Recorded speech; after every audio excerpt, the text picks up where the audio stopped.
नमस्कार, मैं हूं आकांक्षा ठाकुर। स्वराज राजस्थान की इस खास पेशकश में आपका स्वागत है। खबरों की शुरुआत करेंगे, लेकिन सबसे पहले नजर सुर्खियों पर। कोरोना की समीक्षा में राजस्थान के परिणाम बेहतरीन, एक्टिव केस सबसे कम करने और रिकवरी में राजस्थान नंबर 1। 10 राज्यों के स्टैटिस्टिक्स रिपोर्ट में सामने आई बात। भरतपुर में तेजी से बढ़ रहे हैं कोरोना संक्रमित। जिले में 70 नए मामले आने से हड़कंप। लॉकडाउन में ढील के बाद से बढ़े मामले। बीजेपी के पूर्व अध्यक्ष भंवरलाल शर्मा के अंतिम दर्शन में शामिल हुए नेताओं की नेगेटिव आई कोरोना रिपोर्ट। अंतिम दर्शन में शामिल हुए एक कार्यकर्ता की रिपोर्ट पॉजिटिव आने से मचा था हड़कंप। राजस्थान के वन्य प्रेमियों के लिए खुशखबरी मिली। मुकुंदपुरा टाइगर रिजर्व में दिखे 2 बाघ शावक। 26 मई को भी सरिस्का में बाघिन ने दिया था 3 शावकों को जन्म। मुख्यमंत्री अशोक गहलोत ने जताई खुशी।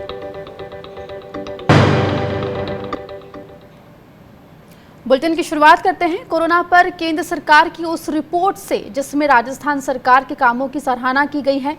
कोरोना की समीक्षा के तहत भारत सरकार ने देश के 10 राज्यों का एक स्टैटिस्टिक्स जारी किया है।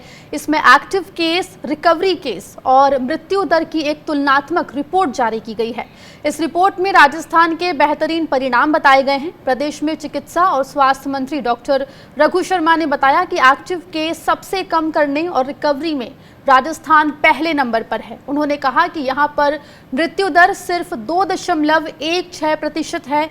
डॉक्टर रघु शर्मा ने कहा कि पिछले कई दिनों से प्रदेश में पॉजिटिव केस का ग्राफ लगातार नीचे गिरता जा रहा है, यानी कि पॉजिटिव केसों की वृद्धि दर लगातार घट रही है। ये राज्य सरकार के अच्छे प्रयासों का नतीजा है। राजस्थान में अब तक 4,27,000 सैंपल लिए जा चुके हैं। इनमें से एक्टिव केस सिर्फ 2,803 है। भले ही प्रदेश में पॉजिटिव केस का आंकड़ा बड़ा हो, लेकिन रिकवरी प्रतिशत बहुत अच्छा होने की वजह से एक्टिव केस काफी कम बचे हैं। वहीं चिकित्सा मंत्री ने बताया कि पिछले दिनों करीब 10 लाख से अधिक प्रवासी मजदूर अन्य राज्यों से राजस्थान में आए हैं।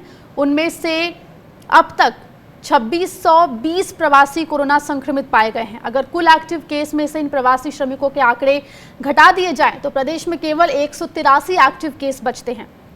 साथ ही उन्होंने कहा कि राजस्थान में क्वारंटीन की सुविधा बेहतरीन है। मुख्यमंत्री खुद माइक्रो लेवल की मॉनिटरिंग के साथ हर तरह के मैनेजमेंट का ध्यान रख रहे हैं।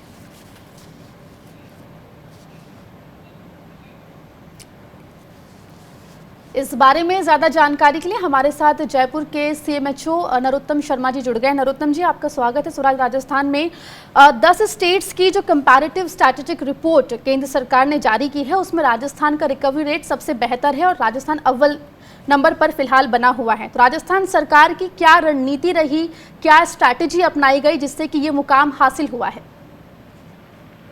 हाँ, राजस्थान सरकार द्वारा सभी जिलों के अंदर तुरंत जो ही ये कोरोना की हमारे यहाँ दस्तक शुरू हुई, सभी सीएमएचओ को बताया कि अपने स्तर पर कैसे इसको अपने रोकथाम किया जाना है, और उसके लेकर सभी सीएमएचओ ने अपने स्तर पर बड़ी तैयारी की।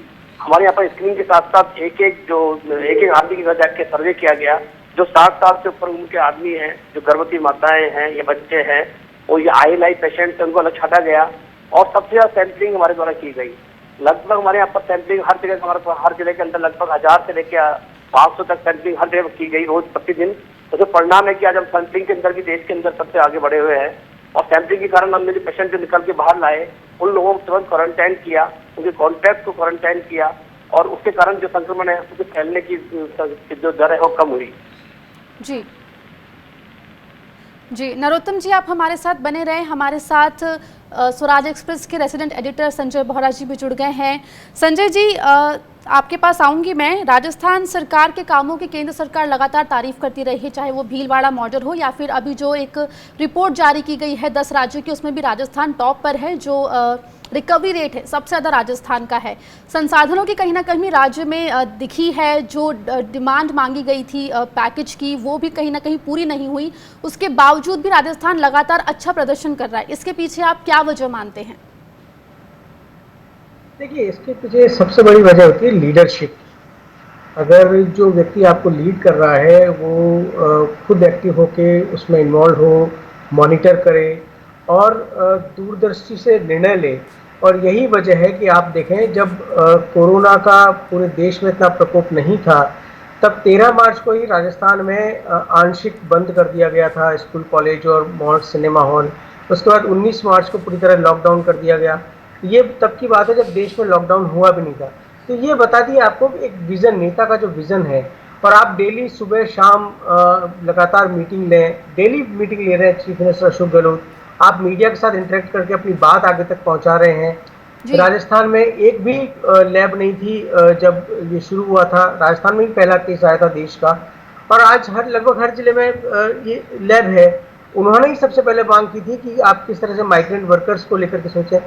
तो ये एक लीडर का कमाल होता है, और वो किस तरह से अपनी टीम से काम लेता है, इसका बहुत बड़ा रोल है। ये जो राजस्थान को जो सफलता मिली है, और आज राजस्थान की सब जगह तारीफ हो रही है, खासकर एक केंद्र सरकार द्वारा, जहाँ पे कि दूसरे पार्टी की सरकार है, उसके पीछे यही वजह है। जी।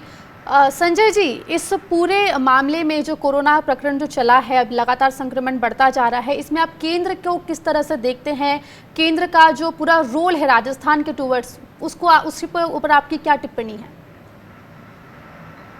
देखिए, केंद्र की ऐसी कोई खास भूमिका रही नहीं। वजह इसकी ये है कि राजस्थान, सारे राज्यों की अगर हम बात करें तो उनको क्या चाहिए था? उनको पीपीई किट चाहिए थे, उनको जो ये आरटीपीसीआर किट चाहिए थे टेस्टिंग के लिए, वो सब पर्याप्त मात्रा में उपलब्ध नहीं थे। और जो किट मंगवाए गए रैपिड टेस्ट किट, आपको पता है कि उनका क्या हाल हुआ। वो उनकी जो विश्वसनीयता थी वो संदिग्ध थी, जिसके ऊपर राजस्थान ने रेड फ्लैग किया था, और उसके बाद उनको विड्रॉ करना पड़ा था। तो और जहाँ तक ये तो मेडिकल की बात हम कर रहे हैं, आर्थिक पैकेज तो बिल्कुल अलग ही चीज़ हो जाता है। बिना संसाधनों के राजस्थान सरकार ने ये तमाम व्यवस्थाएं की हैं एक ऐसे समय में जब उसका अपना रेवेन्यू सिर्फ 10% रह गया था, क्योंकि सारी गतिविधियां बंद थी, आर्थिक गतिविधियां। तो ये काबिल तारीफ है, और केंद्र का इसमें बहुत कोई रोल रहा नहीं है।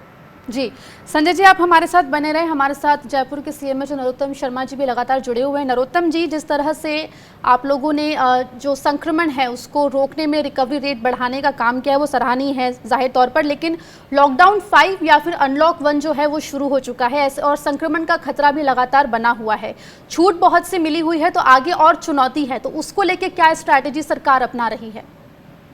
बिल्कुल, हमारे लॉकडाउन 5 को जो हमने छूट दी गई है, उसके तहत जो हमारा मेन पॉइंट रामगंज क्षेत्र था, उसको भी हमने खोल दिया है, और हम हमारी जिम्मेदारी और ज्यादा बढ़ गई है। हमारी टीमें अब ज्यादा संख्या में उस रामगंज एरिया में काम कर रही है। हमारी सैंपलिंग की दर रामगंज एरिया में बढ़ा दी है हमने।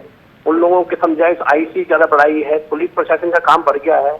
निश्चित तौर से हमारे संक्रमण की दर में बहुत तेजी से कमी आई है, और हम जयपुर में और जयपुर साथ साथ पूरे राजस्थान में संक्रमण रोकने में निश्चित तौर से कामयाब हो जाएंगे।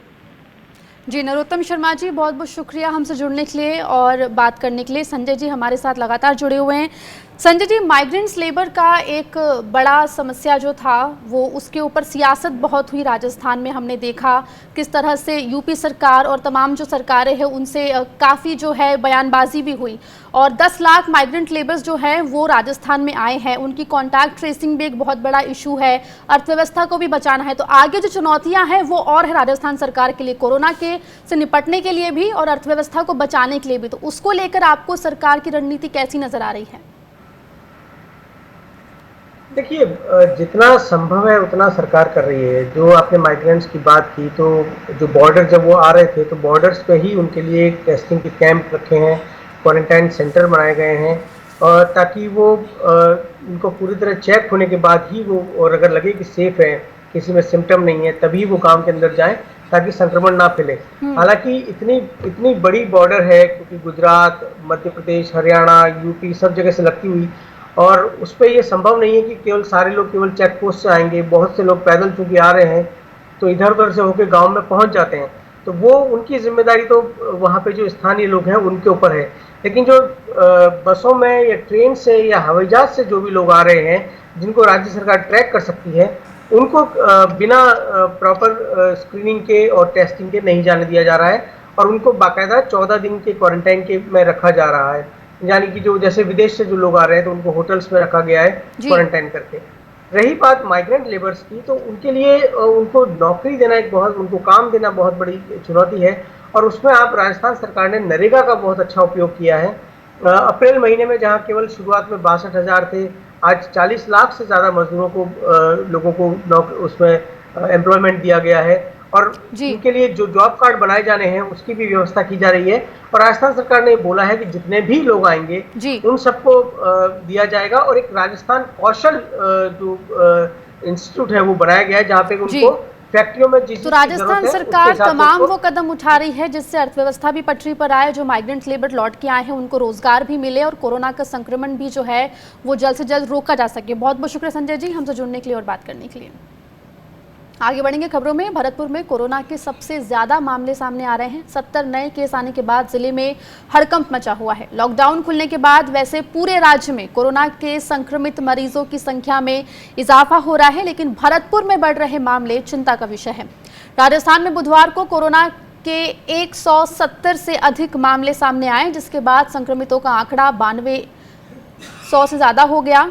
वहीं कोरोना से अब तक 200 से ज़्यादा लोगों की मौत हो चुकी है। इसमें जयपुर में सबसे ज़्यादा मौतें हुई हैं। हमारे साथ संवाददाता देवेंद्र सिंह जुड़ गए इस खबर पर। देवेंद्र, भरतपुर में कोरोना संक्रमण तेजी से फैल रहा है, 70 केसेस जो है सामने आए हैं, क्या कुछ अपडेट इसको लेकर अब तक आया है? देखिए, मैं आपको बताना चाहूंगा कि भरतपुर की बात की जाए तो भरतपुर में लगातार तेजी से जो कोरोना का ग्राफ है वो बढ़ा है और 70 के नए मामले सामने आए हैं। और आज इसके बाद में जिला प्रशासन ने यहाँ पर मां कर्फ्यू लगा दिया है। मां कर्फ्यू के दौरान पूरे शहर के अंदर जो दवाई और अस्पताल को छोड़कर और दूध की दुकानों को छोड़कर सभी प्रकार के जो संस्थान है वो बंद रहेंगे। और सबसे बड़ी चीज ये है कि एक अपडेट ये भी है कि भरतपुर आरबीएम अस्पताल में जो जांच रिपोर्ट हुई है उन पर जो यहाँ के मंत्री हैं, क्षेत्रीय विधायक है डी कुमेर के विश्वेंद्र सिंह, उन्होंने बड़ा सवाल खड़ा किया है। उन्होंने अपने स्टाफ की जांच रिपोर्ट को लेकर सवाल खड़े करते हुए कहा है कि आरबीएम अस्पताल का जो मेडिकल कॉलेज है जहां वो जांच हो रही है उनमें गड़बड़ी बरती जा रही है और जो एसएमएस में जो रिपोर्ट हुई है वो अलग रिपोर्ट आई है और यहाँ की रिपोर्ट अलग आई है। देवेंद्र, तो यहाँ पे सैंपलिंग की जो स्पीड है वो बढ़ी है। 70 केसेस आने के बाद कॉन्टैक्ट ट्रेसिंग की जा रही है, लोगों को क्वारंटीन किया जा रहा है, इसको लेकर क्या कुछ जानकारी है? सैंपलिंग को लेकर लगातार जो टीम है वो सैंपलिंग कर रही है और जो पूरे इलाके में जो लोग पॉजिटिव हैं उनको एक्टिव केस की बात, हालांकि भरतपुर में जो रिकवरी रेट है वो भी 58% से ज्यादा है। जो पुराने जो बयाना जैसे हॉटस्पॉट बना था उसको लगातार वो भी सही हो गया। अब दूसरी चीज ये कि भरतपुर शहर के जो 2 इलाके हैं आनंद नगर और नमक कटरा, वो लगातार कोरोना के हॉटस्पॉट बने हैं। वहां पर ये चीजें देखने को मिली और उसके बाद प्रशासन ने नया फैसला लिया है कि हम मां कर्फ्यू लगा दिया गया है। जो सीएमएचओ कप्तान सिंह वो लगातार कार्रवाई कर रहे हैं, जिला कलेक्टर भी कार्रवाई कर रहे हैं। सबसे बड़ी बात यह है कि पुलिस के अंदर अब कोरोना फैल गया है क्योंकि एसपी के गनमैन पॉजिटिव पाए गए, आईजी के गनमैन पॉजिटिव पाए गए। इसके अलावा जो और कई प्रशासनिक अधिकारी हैं उनके दफ्तरों में भी आज कलेक्ट्रेट का एक कर्मचारी पॉजिटिव मिला। पुलिस थाने के कई पुलिसकर्मी पॉजिटिव पाए जा चुके हैं, पुलिस लाइन के कई पुलिस। तो इस तरीके से निश्चित रूप से कहीं ना कहीं हालांकि बड़े स्तर पर सैंपलिंग शुरू की गई है। पुलिस के अंदर जो भी थाने हैं, जो पुलिस लाइन है उसके अंदर सैंपलिंग की कार्रवाई हो रही है। तो निश्चित रूप से कोरोना को कंट्रोल करने की दिशा में काम चल रहा है, लेकिन कहीं ना कहीं अभी भी और भी सतर्कता बरतने की जरूरत है। जी देवेंद्र, शुक्रिया तमाम जानकारी हम तक पहुंचाने के लिए। उधर बीजेपी प्रदेश अध्यक्ष सतीश पूनिया और नेता प्रतिपक्ष गुलाब चंद कटारिया समेत कई सीनियर नेताओं की रिपोर्ट नेगेटिव आई है। शनिवार को बीजेपी के पूर्व प्रदेश अध्यक्ष भंवरलाल शर्मा के अंतिम दर्शन के दौरान एक कार्यकर्ता के कोरोना पॉजिटिव होने के बाद पार्टी के कई वरिष्ठ नेताओं ने अपनी कोरोना जांच कराई। इसमें नेता प्रतिपक्ष गुलाब चंद कटारिया, बीजेपी प्रदेशाध्यक्ष सतीश पूनिया, सांसद रामचरण बोहरा, विधायक कालीचरण सराफ सहित कई नेताओं ने जांच करवाई थी। अंतिम दर्शन में शामिल हुए लोगों ने खुद को होम क्वारंटीन कर लिया है। हमारे संवाददाता रामस्वरूप लामरोड हमारे साथ जुड़ गए अधिक जानकारी के साथ। रामस्वरूप, तो हड़कंप मचा था बीजेपी कार्यकर्ता के कोरोना पॉजिटिव आने के बाद और तमाम जो बड़े नेता हैं वो अपनी जांच करवा चुके हैं, रिपोर्ट नेगेटिव आई है, और क्या कुछ जानकारी इसको लेके मिल रही है? क्योंकि कई लोग जो हैं, जो छोटे कार्यकर्ता हैं, वो फिलहाल होम क्वारंटीन में रह रहे हैं। देखिए, दिवंगत भंवरलाल शर्मा का जब निधन हुआ था तो उनका जो पूर्व में पीए रहा, लंबे समय तक पीए उनके साथ रहे थे, तो जब अंतिम दर्शन के लिए उनकी जो देह है भाजपा कार्यालय में लगी थी, तब वहाँ पर हमने देखा कि बहुत सारे जो भाजपा के नेता हैं वो वहाँ पर आए थे और तमाम जो नेता हैं, तमाम जो विधायक हैं, जो पूर्व मंत्री हैं, वो सभी वहाँ पर शामिल हुए थे उसमें। तो उसमें उस भीड़ के दौरान उनका पीए भी शामिल था। तब तक उनको भी शायद पता नहीं था कि वो कोरोना पॉजिटिव है क्या। लेकिन बाद में अंतिम दर्शन के बाद जब उनका चांदपोड़ मोक्षधाम पर उनका अंतिम संस्कार किया गया, उसके बाद जब वो जांच की रिपोर्ट आई उनकी, तब पता चला कि वो कोरोना पॉजिटिव है। जैसे ही मालूम चला रविवार शाम को कि ये कोरोना पॉजिटिव रिपोर्ट उनकी आई है, तो तुरंत जो है पूरे जितने भी लोग शामिल हुए थे, पूर्व मंत्री, वर्तमान में विधायक या बड़े जो नेता है, उन सभी में एक तरह से हड़कंप मच गया। और बाद में एहतियात के तौर पर लगभग सभी नेताओं ने, चाहे उसमें प्रदेश अध्यक्ष सतीश पूनिया हो, चाहे नेता प्रतिपक्ष गुलाब चंद कटारिया हो या उप नेता प्रतिपक्ष राजेंद्र राठौड़ हो, तमाम जो बड़े नेता हैं, वर्तमान में विधायक हैं या बाकी जो पदाधिकारी हैं और कार्यकर्ता भी हैं, उन सभी ने अपने आप को क्वारंटाइन कर लिया। और अधिकतर नेताओं ने, जिस तरह से सतीश पूनिया जी, गुलाब चंद कटारिया जी और जो जयपुर के सांसद रामचंद्र बोहरा जी, उन सभी ने जो है अपनी जाँच करवाई है एहतियात के तौर पर। और अच्छी बात यह रही कि जाँच की जो रिपोर्ट है वो नेगेटिव आई है। उसके बावजूद भी ये अच्छी बात है कि कई जो कार्यकर्ता है उन्होंने पहल करके इस बात की जानकारी हमको दी है कि हमने खुद को क्वारंटाइन कर लिया है, हम 14 दिन तक अपने घर वालों से भी हम नहीं मिलेंगे, हमने अलग कमरे में खुद को पे कर लिया है, हम अपने बीवी बच्चों से नहीं मिलेंगे, बाकी घर के बाहर भी नहीं जाएंगे। ये इस तरह का मैसेज कई कार्यकर्ताओं ने जो है दिया है, कई ने सोशल मीडिया पे लिखा है, कई ने मीडिया को बताया भी है, कई ने खुद की वीडियो जारी की है कि मैंने मेरे घर में मुझे खुद को मैंने क्वारंटाइन किया है और मुझे ये एहतियाती तौर पे किया है। तो ये कह सकते हैं कि ये एक अच्छी बात है कि भले ही उनकी रिपोर्ट अब कोरोना की नेगेटिव आई हो, लेकिन सभी ने खुद को जो सेफ रखा है और किसी से मिलने के जो है प्रयास वो नहीं कर रहे हैं। तो ये बहुत अच्छी बात है कि इस संकट की घड़ी में सोशल डिस्टेंस यानी कि फिजिकल डिस्टेंस रखना बहुत ज़रूरी है हम सब के लिए। और यही क्योंकि हजारों सैकड़ों की तादाद में कह सकते हैं कि लोग बीजेपी कार्यालय में उस दिन वहां पर आए थे। तमाम जो बीजेपी के जो नेता है वो तो थे ही, उसके साथ ही जो कार्यकर्ता वो वहां आए थे और बीजेपी कार्यालय में अंतिम दर्शन किया था दिवंगत भंवरलाल शर्मा का। और बाद में जब उनकी देह को चांदपोड़ मुख्यधाम में लेकर गए थे तो वहां पर भी अंतिम संस्कार में भी बहुत लोग शामिल हुए थे। और उसके बाद में अलग अलग नेता बैठक में गए थे। कुछ कांग्रेस के जो नेता है वो भी दिवंगत भंवरलाल शर्मा को श्रद्धांजलि देने के लिए वहां पर आए थे। तो ये जरूरी है कुल मिला के जो रिपोर्ट्स हैं वो नेगेटिव आई हैं और बाकी जो कार्यकर्ता हैं वो होम क्वारंटीन में है। एहतियात के तौर पर सभी तमाम वो एहतियात यहाँ पे रखते नजर आ रहे हैं जिससे कि संक्रमण और आगे ना फैले। बहुत बहुत शुक्रिया रामस्वरूप तमाम जानकारी के लिए। सूरज राजस्थान में वक्त छोटे से ब्रेक का है, फौरन लौट रहे हैं।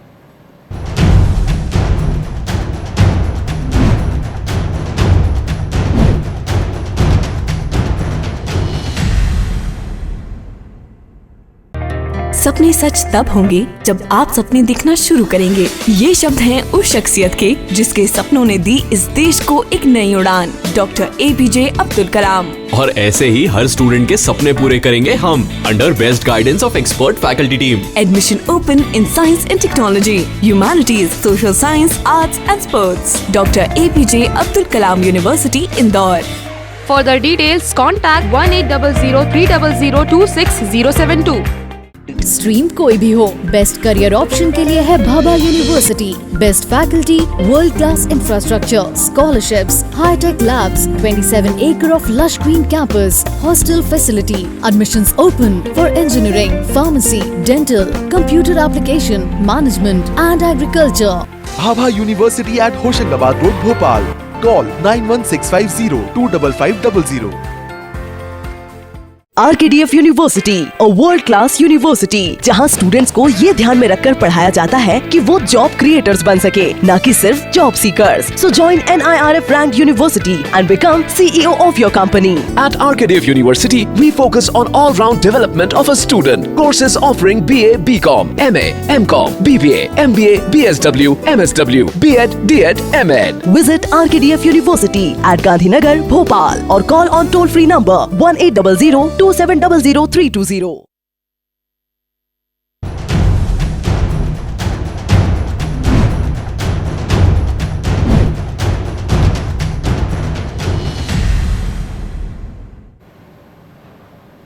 राजस्थान के वन्यजीव प्रेमियों को बीते 8 दिन में 2 बार खुशखबरी मिली है। पहले 26 मई को जब सरिस्का में 3 शावक देखे गए। दूसरी खुशखबरी आज मिली जहां मुकुंदपुर टाइगर रिजर्व में 2 बाघ शावक देखे गए। मुख्यमंत्री अशोक गहलोत ने ट्वीट करके खुशी जाहिर की।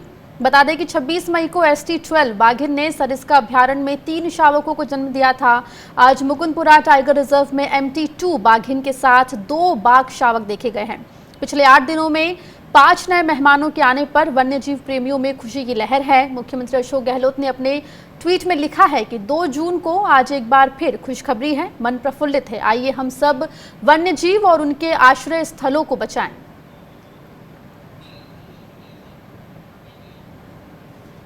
हमारे साथ wildlife expert Anil Roger ji जुड़ गए हैं। अनिल जी, आपका स्वागत है।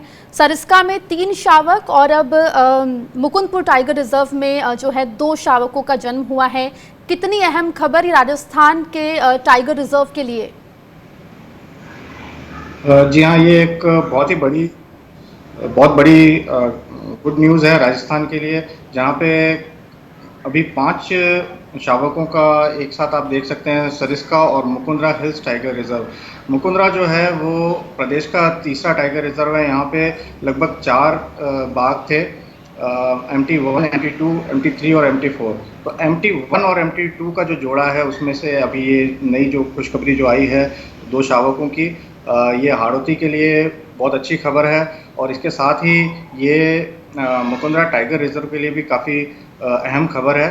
इसमें मुकुंदरा में अब शावकों को मिला के 6 बाघ गिने जाएंगे, और जो MT4 है बाघिन, उसका भी लगभग आने वाले समय में हो सकता है कि उसके भी शावक हों, जिससे ये संख्या और बढ़ सकती है। ये बहुत ही अहम खबर है राजस्थान के लिए। जी अनिल जी, क्योंकि जो टाइगर्स है उनकी पॉपुलेशन राजस्थान में बढ़ रही है, तो आगे चल के क्या जो दूसरे राज्यों से टाइगर रिलोकेशन की जरूरत राजस्थान को पड़ती थी, अब वो पड़ेगी या फिर नहीं पड़ेगी इन जन्मों के बाद? वैसे अगर देखा जाए तो टाइगर्स की पॉपुलेशन अभी काफ़ी अच्छी है राजस्थान में, और हमें लगता है कि हमारे जो यहाँ पे सबसे ज़्यादा जो पॉपुलेशन है रणथंभौर के अंदर है। उसके बाद सेकंड नंबर पे हमारा जो सरिस्का आता है, और अब ये पॉपुलेशन मुकुंदरा में भी बढ़ रही है। और कुछ नए टाइगर रिजर्व जो है, जैसे कि कुंभलगढ़ और रामगढ़ रिजदारी, ये भी प्रपोज टाइगर रिजर्व हैं। आने वाले समय में ये टाइगर रिजर्व बनाए जाएंगे। तो ये जो पॉपुलेशन कहीं पे अगर टाइगर्स की संख्या ज़्यादा होती है तो ये इन्हीं में से शिफ्ट किया जाएगा। तो अभी हमें लगता है कि बाहर से जो टाइगर्स को यहाँ पे इंट्रोड्यूस करने की फ़िलहाल ज़रूरत नहीं है। हमारे यहीं के टाइगर्स को नई जगहों पे शिफ्ट किया जा सकता है। जी शुक्रिया अनिल जी, हमसे जुड़ने के लिए और बात करने के लिए। तो आपको बता दें कि बीते 8 दिनों में 2 बार राजस्थान में शावकों के जन्म की खबर आई है। इससे पहले सरिस्का में 3 शावकों का जन्म हुआ था। उसके बाद मुकुंदपुर टाइगर रिजर्व में 2 बाघ शावकों का जन्म हुआ है। वहीं राज्य सरकार के आदेश के बाद प्रदेश के कई पर्यटन स्थल खुल गए हैं, लेकिन कोई सैलानी नजर नहीं आए। कोरोना संक्रमण से बचने के लिए पर्यटक घूमने से बच रहे हैं। इसी का नतीजा ये है कि भले ही पर्यटन केंद्र खुल गए हों, लेकिन वहां पर्यटकों की आवाजाही नहीं है। जयपुर के हवा महल और जंतर मंतर खुले हैं, लेकिन यहाँ पर्यटक नदारद थे।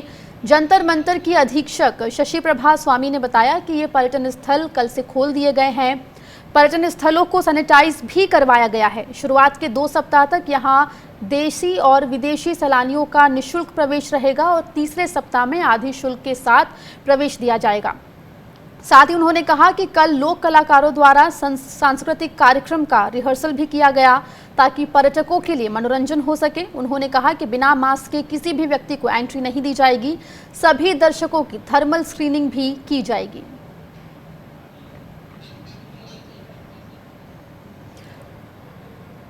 हमारे साथ पर्यटन विभाग के डायरेक्टर भंवरलाल चौधरी जी जुड़ गए। भंवरलाल जी, आपका स्वागत है सूरत राजस्थान में। राजस्थान में पर्यटन स्थल खुल गए हैं। जाहिर सी बात है कोरोना काल है और लोग कहीं ना कहीं खौफ में हैं, इसलिए पर्यटन स्थलों पर आ नहीं रहे। तो सरकार और आप क्या वो कदम उठा रहे हैं जिससे कि पर्यटकों को यहाँ पे रिझाया जा सके और उन्हें पर्यटन स्थल पर घूमने के लिए बुलाया जा सके? सभी को नमस्कार। जैसा कि राजस्थान में 1 जून से अपने सभी जो पर्यटक अट्रैक्शंस हैं, हमारे जो भी मोन्यूमेंट्स हैं, वाइल्ड लाइफ पार्क्स हैं, रणथंभौर और सरिस्का को छोड़कर, वो अभी टूरिस्ट के लिए हमने ओपन किए हैं। और कल 1 तारीख को हमने विभिन्न मोन्यूमेंट्स पे सांस्कृतिक कार्यक्रम भी करवाए और एक मैसेज देने की कोशिश की कि हमारे जो पर्यटक स्थल है वह टूरिस्ट के लिए पूरी तरीके से तैयार हैं और कोविड रिलेटेड जो भी प्रोटोकॉल हैं उनको फॉलो किया जाएगा और हमारी तरफ से पूरी प्रिपेयर्डनेस है। जैसा कि आपने भी बताया कि शुरुआती 2 वीक्स में हमने लोकल जो हमारे टूरिस्ट हैं उनको अट्रैक्ट करने के लिए जो एंट्री फीस है उसको माफ़ किया है और उसके बाद में 50% की छूट दी गई है अक्टूबर एंड तक, ताकि हम टूरिस्ट को ज़्यादा से ज़्यादा अट्रैक्ट कर सकें। ये जो कोविड महामारी है जिससे कि पूरा विश्व जूझ रहा है, हम सब के लिए कठिन समय है और पर्यटन व्यवसाय के लिए खास करके ये बहुत कठिन समय है। ऐसे में ये एक कोशिश है कि धीरे धीरे पर्यटन व्यवसाय को वापस पटरी पर लाया जाए। जी भंवरलाल जी, क्योंकि कोविड महामारी है, आपने पर्यटन स्थलों का सैनिटाइजेशन तो करवाया ही है, तमाम जो एहतियात है वो बरते जा रहे हैं, लेकिन सोशल डिस्टेंसिंग एक जो महत्वपूर्ण कदम है एहतियातन जो लेना पड़ेगा, उसके लिए क्या कुछ खास तैयारियां की गई जिससे कि पर्यटक जो हैं वो सोशल डिस्टेंसिंग के नॉर्म्स को फॉलो कर सकें? सोशल डिस्टेंसिंग के नॉर्म्स को फॉलो करना अनिवार्य है और इसके लिए सर्वप्रथम हमारी ये कोशिश है कि हम डिजिटल टिकटिंग, ऑनलाइन टिकटिंग को बढ़ावा दे रहे हैं, ताकि दर्शक जो भी आना चाह रहे हैं वो पहले से अपनी टिकट बुक करके आएँ और हम कोशिश कर रहे हैं कि इसको स्लॉट में किया जाए ताकि उनको एक समय का भी पता लगे किस समय वो आएँ, ताकि जो भीड़ आएगी उसको हम चैनलाइज कर सकें।